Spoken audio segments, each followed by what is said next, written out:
Sai Ram, thank you for the honor and privilege. I think it feels good to be back home because I've come here after 4 years. The last time I was here was a week before the lockdown in 2020.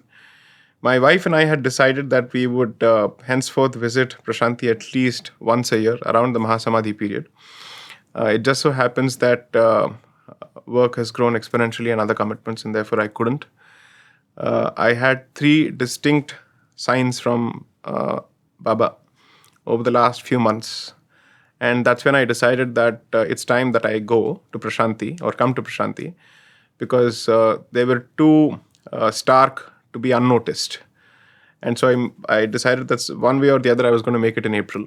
So it finally happened. Wow. Are these something that you can share with us? I'll try to. So in January, it so happens that I was awarded a honorary doctorate by a university in Pune. And when I'd gone there, after the convocation was done, I think I was sitting with the rest of the dignitaries in the central conference room, and we were taken to another conference room. And there, at the end of a long table, there was a huge portrait of Baba. Oh, wow. And I didn't realize it. So I took that as a sign because it was the most unexpected of places for me to see his picture. Then I'd gone to Pran Pratishtha at Ayodhya. So two things happened there. I was waiting in the queue for the darshan, and right next to me there was a gentleman who I didn't recognize at that point because I'd met him only once. Out of the blue, he turned around and he said Sai Ram, and then I realized it was Ratnakar Garu. Oh, yeah, so nice. So because I'd met him for the first time in 2020. Then the third thing that happened was on the way back from Ayodhya to Delhi, right next to me on the flight, there was a Swamini who decided to sit next to me. And then she turned around and said, I was supposed to sit with the rest of my group, but something in me told me that I should sit next to you. I said, okay, please sit. And then we started talking. Within 15 minutes, the conversation veered towards Baba. And I think for the next 45 minutes, I broke down uncontrollably. Every time I would try to restart the conversation, I would again break down. So I was wondering what was going on. So then she said that she has been the vehicle for a lot of people for their gurus to communicate with them through her. So both for Shirdi Sai Baba and for others. So she said that maybe your guru is reaching out to you through me, and maybe he's calling you. So I said, okay, now it can't get better than this in terms of a comeback message. So I thought I must somehow make it. So I planned a trip around this period only. I was supposed to come via Calcutta because I was scheduled to have a hearing in the Calcutta High Court on the 19th. So I was supposed to come from Calcutta to Bangalore, from there to Parthi, and then go back. It so happens that the Calcutta hearing got adjourned. I was wondering what was happening. And then out of the blue, I received an invitation to speak in Bangalore on the same day. So I said, it can't get better than this. Now I'm going under any circumstances. Hence the journey. Wow. So in so many ways, Bhagwan not only has called you, but also has facilitated, ensured that you are here. So tell us, how does it feel being here? How does it feel when you stand in front of Bhagwan's Sannidhi? First, I don't know if I'm important enough for Baba to call me. I just think that it was my own way of making the trip back. Two, it feels great to be here because when you're out in the world, at least in my profession and the kind of work that I do, it is typically a war zone. And to come back to Prasanthi Nilayam is truly to feel Prasanthi in a different way altogether. And also it gives you the time or the opportunity to introspect. Whether some of the things that you do and say, are they consistent with the teachings of Baba? Or are you moving away from it? These are questions that I've had to ask myself over and over again. Simply because some of the things that our civilization faces requires us to say things which are very important, and perhaps in a tone that may not be palatable to everyone. And that's against my fundamental nature. Nevertheless, I believe that sometimes when you have to do your duty, whether people like it or not, you must continue to do it. Because if that is the need of the hour, you have to continue doing it. So in those moments, I think you need someone who preserves whatever remains of your conscience and your innate nature. And who better than Baba to do it? Wow. As you speak, I'm just reminded of that quote of Bhagwan. Swami says, follow the master, face the devil, fight to the end, finish the game. And to follow that master and follow the path laid down by the master, Right. you need that extra push, you need that extra force Right. to power you and something to fall back on. And Correct. I think that's what probably you were mentioning. Wow. If I were to ask you, if you have to describe Prashanthi in 3 words, what would those 3 words be? It's truly an island of peace. And I hope it becomes the epicenter for dharmic revival across the world. And 3, I hope that people learn the combined message of knowledge, bhakti, and seva. Because according to me, that effectively captures Baba's life. Because on the one hand, he does Veda Samrakshana. Therefore, there is a very clear insistence on protection of knowledge that Dharma has produced. And 2 is to put it in practice through bhakti in one way or the other. 3, it is of no consequence if it is of no use to others. And therefore, service is an important aspect. Now, service also is equally important because when you think you're doing something, there is a tendency to massage your own ego. So, unless it is tempered by the sentiment of service, and it is governed by the code of conduct, which is dharma, and it is informed by the knowledge that you have received, it is incomplete in one way or the other. So that entire path, according to me, is made complete and comprehensive by knowledge, bhakti, and service. Beautiful. And if you have seen the various missions of Bhagwan, I think in some ways it is all about dharma, it's about service, it's about bhakti. Correct. The hospital is about seva, but it is with bhakti. Correct. The Schools, institutions. schools, the institutions. So what are your perspectives on the various institutions run by the Sri Sathya Sai Central Trust? Here's the interesting thing about how I have been exposed to Baba in different ways. I've rarely referred to him as Bhagwan because not that I have a problem with it, but Baba feels more personal. Maybe that's the reason. So I hope your listeners and viewers don't mind that. I'm a third generation Sai devotee. In fact, my granduncle who works here started off as an anti-Swami person. And then he made the transition to becoming a lifelong devotee. And he spent over 2 decades in this institution doing service. So that's been the nature of the family, in fact.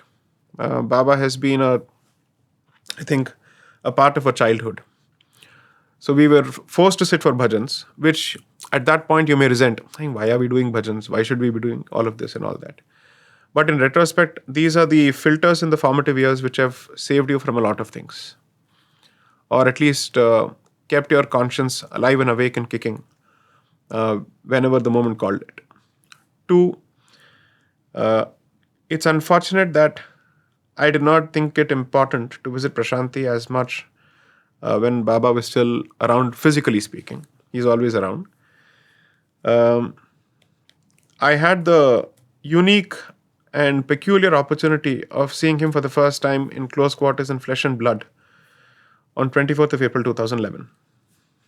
When a lot of people who visited him every year didn't get that opportunity, I got that opportunity at that crucial juncture. I didn't know what to make of it. After I went back, that was exactly the period when I think there was a huge moment of churn going on. Simply because I was filled with regret for a couple of months for not having utilized the opportunity to come to Prashanthi as often as I should have while he was still around physically. Nevertheless, I thought, der I durustai. At some point, you need to wake up. And so I decided to make it a point to make him some part of my life. I don't know if I've genuinely succeeded, but I think what he's done is that he has informed me on a regular basis that the people who have surrounded me at one point or the other, at every crucial step of my life, have all been Sathya Sai devotees without me knowing it. I knew it much later. So, I don't know, a lot of Sathya Sai devotees may relate to this. There's a fantastic portrait by the name Footprints, Yes. and which is effectively a story of the man finally realizing that he's been carried all along Yes. by Bhagwan, so to Yes. speak, In his difficult in his times. difficult times. And that, I think, holds true, especially for us as a family. Oh. And I can certainly say this, that with time I've only realized it. So the value of his service and his institutions become absolutely clear only when you do a simple analysis. Before Baba and after Baba, as far as Anantapur is concerned. A semi-arid region with perhaps a temperature range which matches only Jaisalmer, and with semi-arid conditions, with almost next to impossible conditions for decent agriculture, with no regular water sources, so to speak. This has become the epicenter for over 120 million people across the world. So many people have benefited out of this. So assume that even if you're an atheist and you still ask, what is the point of all this? Well, clearly, others have benefited from his work. And that, I think, is the true test of it. And three, it is impossible to think of religion and spirituality when hunger plagues you. And therefore, at a very practical level, he has tried to address that, and I think he has succeeded in doing that. The true testament to his work, I think, is when the people of Chennai were benefited by his blessings and for the contribution that he made to ensure that Chennai doesn't suffer from shortage of water. So I think even if one were to purely look at his work from a utilitarian perspective in terms of service, it must stand out as one of the finest contributions in the history of humankind. So that, I think, is his central contribution. So if you want to approach it from the perspective of bhakti, there is an example. From the perspective of protection of knowledge, there is an example. Or if you're simply looking at it from a philanthropic perspective, I think it's a stellar example. So there is a lot to learn from his life. I remember Mr. P.V. Narasimha Rao, who was then the Prime Minister, when the water project was inaugurated, and he said Anantapur has become Anandapur. Correct. Because of the transformation that Right. this place has seen, Right. which you alluded to. You said, Baba for you is someone very personal. You connect to him at a very personal level, and Yes. you refer to the story of Footprints. Can I ask you, are there any moment that you can share when you really needed or very palpably you felt his presence in your life, his grace in your life, when you were going through something very difficult? See, by nature, I struggle to conform. It's very difficult for me to say yes to authority. I don't know whether that's a good thing or a bad thing, but it is what it is. So you have to find a way to channel your basic nature in the service of a larger cause. And whenever anybody chooses a cause which is bigger than him or her, inevitably it leads to better results simply because you're no more working in the service of the self. I'm not saying that I'm interested in the betterment of the world and all that. I'm not going to make any such bombastic statements. All I'm saying is I've always wanted to be a part of something that is bigger than me. And in that sense, there are moments when you wonder whether your efforts are yielding some results or not. It takes a while for you to develop that vairagya where you're not associated with the results anymore. I don't think I've reached that stage yet. Or maybe there are phases when I am and there are phases when I'm not. It's more about him making his presence felt when you needed a sign, not just when you're in difficult times, but more about knowing whether this is a meaningful journey or not, whether the process is going to yield to something that has a lasting impact. And there, I think you realize one thing, that whenever you take up such a cause, the biggest drawback, and which could come back to affect you very seriously, is your own impatience.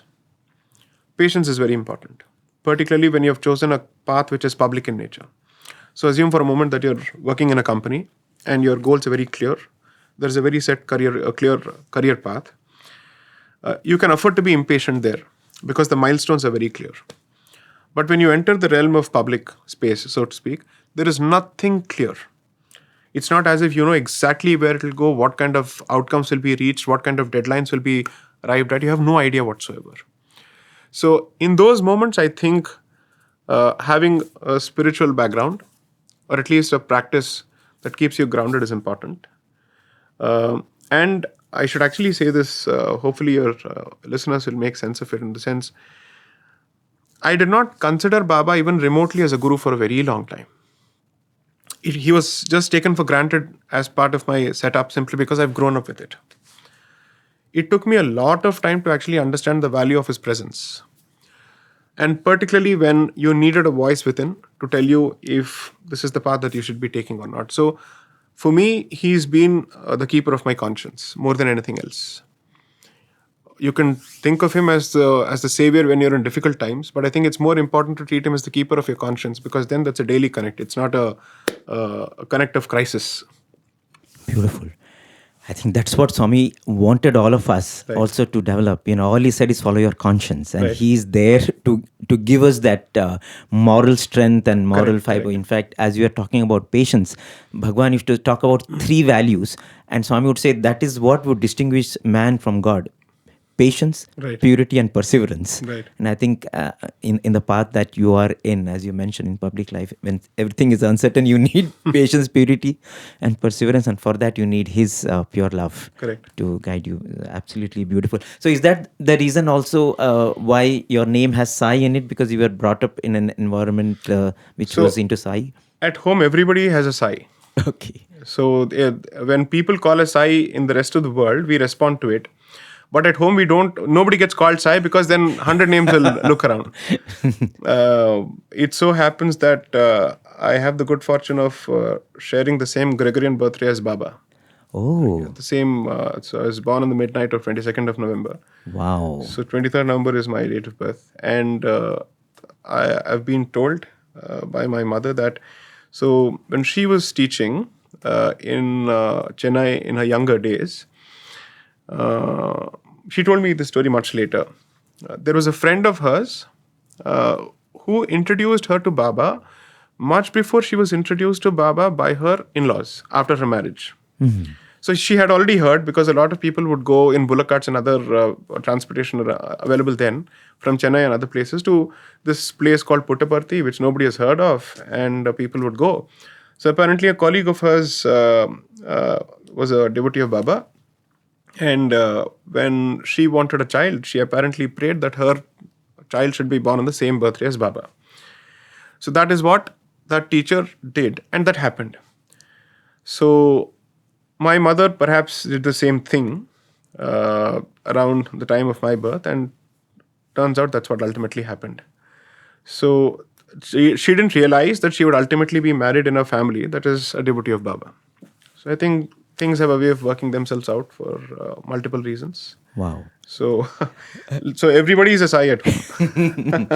Oh, okay. And so right from the right even before you came into the world, it was all planned that Sai should be a part of your life. So beautiful. Awesome, man. You were talking about hearing the word Sai Ram in Ayodhya, and I think that moment when the Ram Temple came into being, I think was in a way a moment which every Indian really participated in, really soaked in. Correct. It felt like it was a regeneration, cultural, spiritual regeneration of something that a lot of people were waiting and praying for. Right. So, can I ask you, what is your perspective of the country now? Because Bhagwan used to always mention that India is going to become the Vishwaguru, right from 80s, 90s. So he used to always talk about it. Right. And you are there at the political theater watching everything. And, would like to know from your perspective, what you think of where the country is going on this path of becoming a Vishwaguru. See, as a practicing lawyer who takes an active interest in issues of policy and public, public space, so to speak, without being in active politics, I see this as an extremely exciting time window for Bharat. I've stopped using the word India consciously because Bharat, I use it for a very specific reason because it is our civilizational origin and identity. And so the construction of the Ram Mandir signals the arrival of a confident Bharat, which will no more pixelate its identity and which will confidently assert itself without necessarily being a bully. Okay?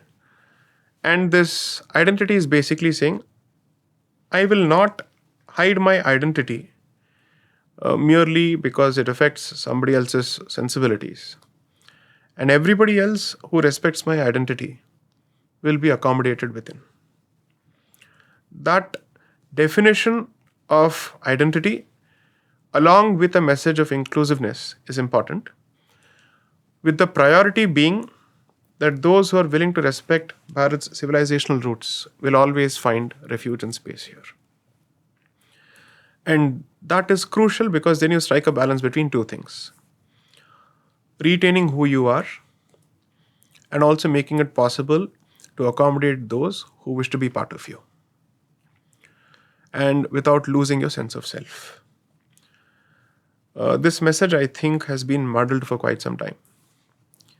And finally, we have a historic time window when this message can be articulated with crystal clear clarity and confidence, regardless of how the world takes it.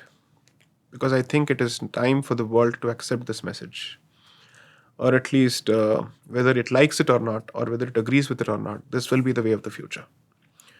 Obviously, this is not going to be an easy path because those who have had a problem with Bharat embracing its traditional identity will have all sorts of things to say. And this will also test whether Bharatiyas have the strength and the courage of their conviction to walk the talk. And according to me, the next 25 years window is all crucial for Bharat. Every year is a milestone. Every day is crucial. It is going to be volatile. It will have its own set of challenges, very deep and grave challenges. But that is precisely why the spiritual awakening is important, because that gives you the strength that you need to deal with these situations. So that once you're on the other side of the 25-year cycle, you're looking at a Bharat which is hopefully capable of addressing the deep needs of people around the world in very real ways. And Bharat will perhaps be in a much better position to spread the message of calmness after this phase of volatility, because there can't be peace without strength. And it is very important for people to know that although you're capable of doing a lot, it is a self-imposed restraint that has ensured peace. And that message of restraint in every way is important for the rest of the world to absorb, in the realm of material consumption, in the realm of use of force, in the realm of fanaticism and whatnot. That has been Bharat's central message. Consumption with conscience and use of power with restraint, with a sense of responsibility and balance. This is a message that I think is extremely crucial and timely and relevant to the times that we live in. And there cannot be a better civilization and political state than Bharat to send that message across the world. The best part is we've been blessed with 1.4 billion people who, if channeled in the right direction, are capable of acting as multipliers and megaphones for this message. So what used to be our weakness, which is the population, should hopefully convert itself into strength, so that we have 1.4 billion Bharatiya missionaries sending the message in different directions. Let's hope that happens. Beautiful. I think that was very powerful. When people ask Swami, how is this going to happen? Swami said, if you look at Mahabharata, Yudhishthira represents dharma. So even though you had Bhima and Arjuna who were powers, but still they listened Correct. to Yudhishthira. Swami said that is the kind of role that Bharat also will play. Right. And what you mentioned about, you might have all the resources, but you exercise restraint and you have the mettle Correct. to follow dharma, to follow the right path and thereby show the path to the world. I think that's absolutely profound. And it's really heartening that we feel that there is a change of that Right. nature now happening in the country. And you talked about India's culture, its civilizational roots. Um, how do you see the centrality of Indian culture in trying to help the country go on this economic, spiritual regeneration, becoming a world leader? See, the thing is, a lot of people think of culture and economics as two different compartments which don't affect each other. In the case of Bharat, and going by Bharat's track record and its history, that's been the exact opposite. Culture both feeds and informs economics, and it also feeds and informs your approach to material growth and consumerism. Bharat has never celebrated poverty. Bharat has worshipped renunciation. So, renunciation is not the same as poverty. Poverty is perhaps when you don't make an effort to lift yourself up, or maybe your circumstances don't allow you to. Renunciation is when you have everything and you have all the resources, and then you choose to say, I want to get out of this cycle. So, when Bharat worships renunciation, unfortunately, history has portrayed it as some kind of worship of poverty. That is not what we are. If Lakshmi is one of our deities, how can we celebrate poverty? Right? So, Bharat's traditional approach has been that grow but with a code of conduct which we call dharma. So, there's a very popular hymn from the Vedas, which I have quoted as part of the second book, in which I realized once I was reading it that even the devatas are governed by dharma. And ultimately, the traditional societal architecture of Bharat has been governed by dharma to ensure that there is no arrogation of power in the hands of one person or one group. If you have something, you should not have something else for you to be able to depend on others, to show that dependence is the way forward and interconnectedness is the way forward.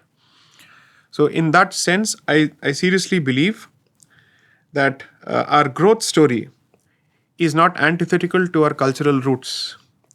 But I hope that our growth story doesn't follow the Western economic model, which emphasizes on rampant consumerism and focuses heavily on the production of luxury goods, which is a sign of advanced stage of consumerism with no thought spared either for nature or for everybody else who needs basic necessities.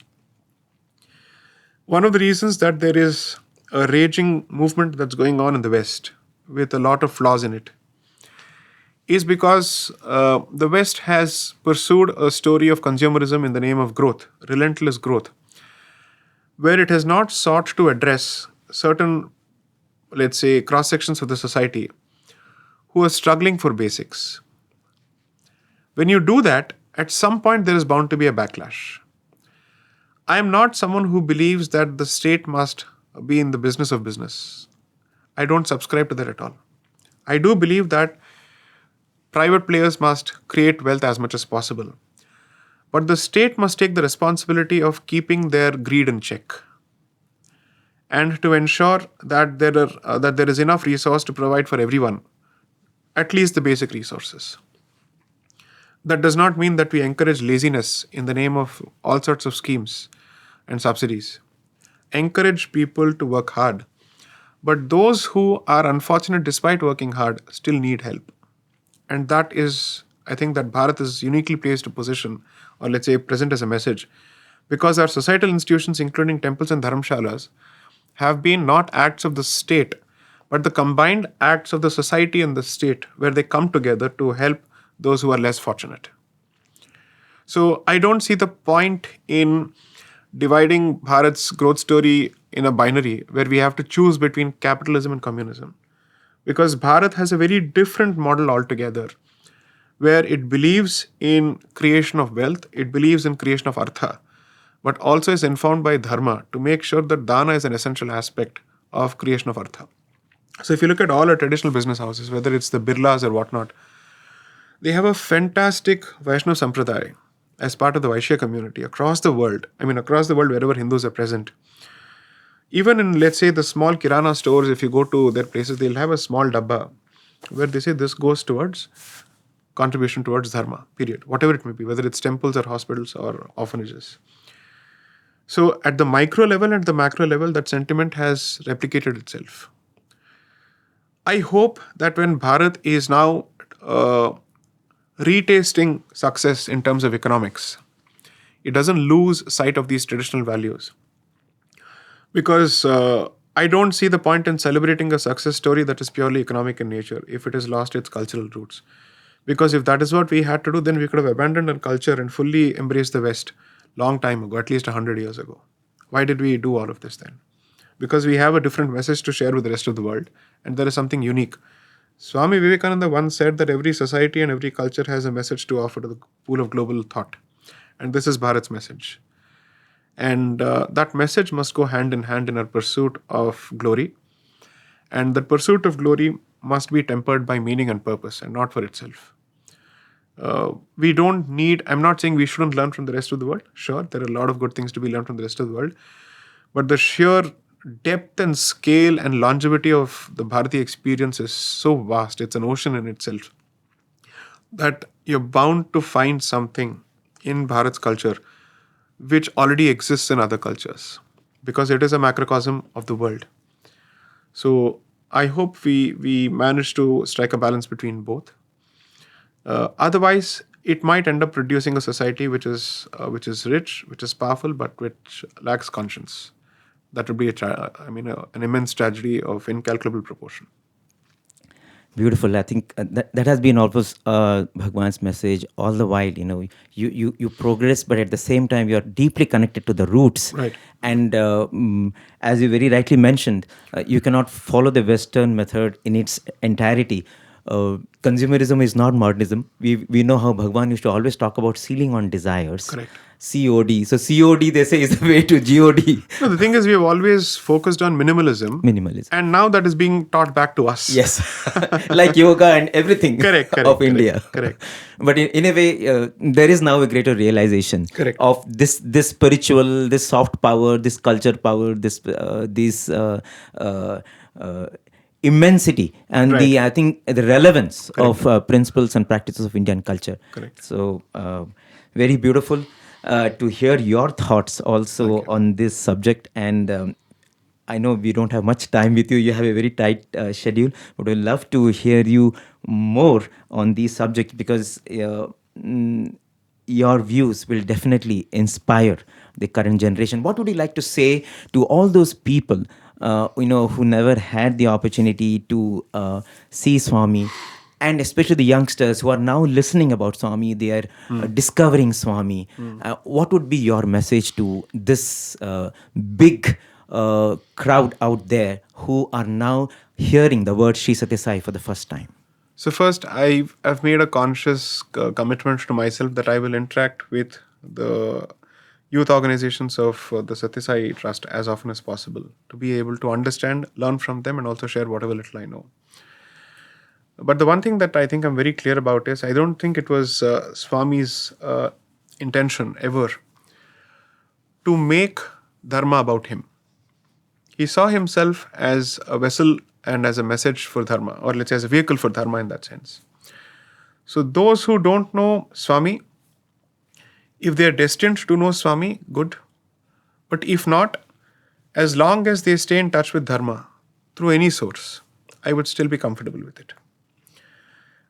Three, I would only say that the pursuit of knowledge, the pursuit of bhakti, and the pursuit of service are all possible without necessarily giving up on your own lifestyle. One of the biggest questions that people end up asking is, do I need to become a social worker to do all of this? Do I need to give up everything that I have to do this? No, I don't think you need to at all.